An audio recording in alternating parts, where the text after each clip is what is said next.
The mouse, the bird and the sausage.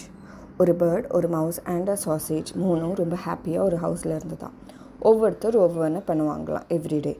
அந்த bird ஃபாரஸ்ட்க்கு everyday போய் would collect பண்ணிட்டு வருமா. அந்த மவுஸ் எவ்ரிடே வாட்டர் எடுத்துகிட்டு வருமா அண்ட் அந்த வுட்டை வச்சு ஃபயர் பண்ணுமா.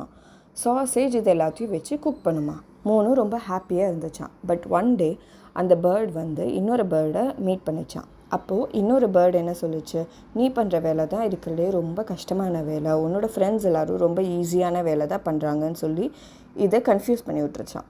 இப்போது இந்த பேர்டு வீட்டுக்கு நான் நெக்ஸ்ட் டே நான் ஃபாரஸ்ட்டுக்கு போய் வுட் எடுக்க மாட்டேன், நம்ம எல்லோரும் நம்மளோட ஒர்க்கை எக்ஸ்சேஞ்ச் பண்ணிக்கலாம், மாற்றிக்கலாம் அப்படின்னு சொல்லிடுச்சான்.